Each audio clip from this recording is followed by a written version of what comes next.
America और Iran के बीच तनाव अब एक नए स्तर पर पहुंच गया है। हाल ही में अमेरिकी राष्ट्रपति डोनाल्ड ट्रंप ने USS Abraham Lincoln aircraft carrier strike group को मध्य पूर्व में तैनात किया है। इस स्ट्राइक ग्रुप में F-35 लड़ाकू विमान, थाड़ और पेट्रोइट मिसाइल बैटरियां शामिल हैं। अमेरिकी प्रशासन के अनुसार ये कदम ईरान की संभावित हरकतों के प्रति एहतियात के लिए उठाया गया है, लेकिन ईरान ने स्पष्ट रूप से चेतावनी दी है कि किसी भी हमले का जवाब भारी और पछतावा दिलाने वाला होगा।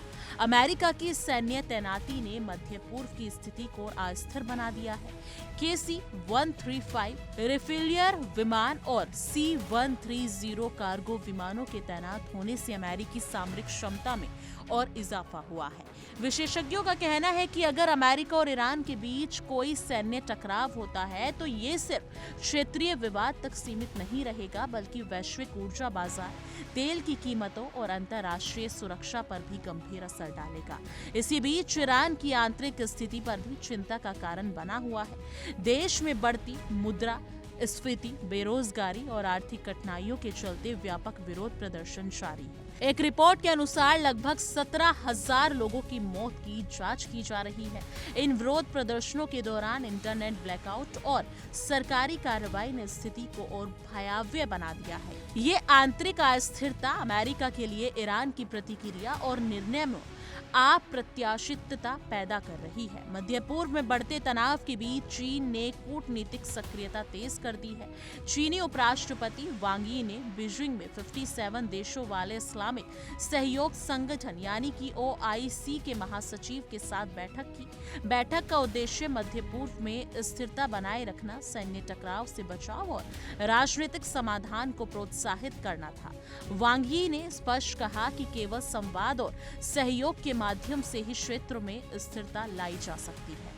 उनका मानना है कि चीन दुनिया को जंगल के कानून की ओर लौटने से रोकने में जिम्मेदार भूमिका निभा सकता है। विशेषज्ञों का कहना है कि अमेरिका की सैन्य तैनाती और ईरान की कड़ी चेतावनी केवल क्षेत्रीय स्तर तक सीमित नहीं है। ये वैश्विक शक्ति संतुलन, अंतर्राष्ट्रीय राजनीति और वैश्विक सुरक्षा व्यवस्था को प्रभावित कर सकते हैं। यदि संघर्ष बढ़ता है तो मध्य पूर्व में सैन्य टकराव की संभावना गंभीर रूप से बढ़ जाएगी। तेल की कीमतों में अचानक वृद्धि, वैश्विक अर्थव्यवस्था पर दबाव, निवेशकों में अस्थिरता और ऊर्जा आपूर्ति श्रृंखला पर प्रभाव जैसे चुनौतियां सामने आ सकती हैं। विशेषज्ञ ये भी मानते हैं कि चीन की मध्यस्थता इस तनाव को कम करने में निर्णायक भूमिका निभा सकती है। चीन के प्रयास से अमेरिका और ईरान दोनों पक्षों को संवाद और कूटनीतिक हल की ओर आकर्षित किया जा सकता है। यानी कि इसके अलावा वैश्विक शक्तियों के बीच संतुलन बनाए रखने में भी चीन की भूमिका महत्वपूर्ण साबित हो सकती है।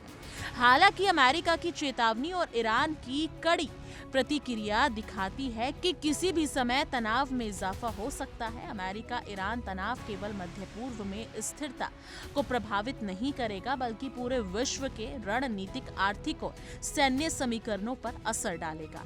यदि कूटनीतिक प्रयास असफल हुए तो वैश्विक शक्ति संतुलन पर दीर्घकालिक प्रभाव पड़ सकता है।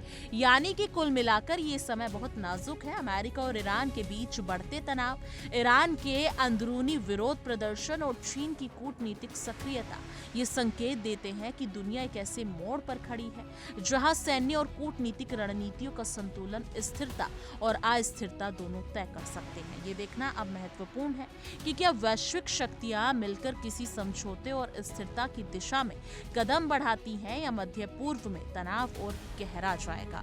लेकिन इस मुद्दे पर लेकर आपकी क्या कुछ राय है? कमेंट सेक्शन में अपनी राय जरूर साझा कीजिएगा।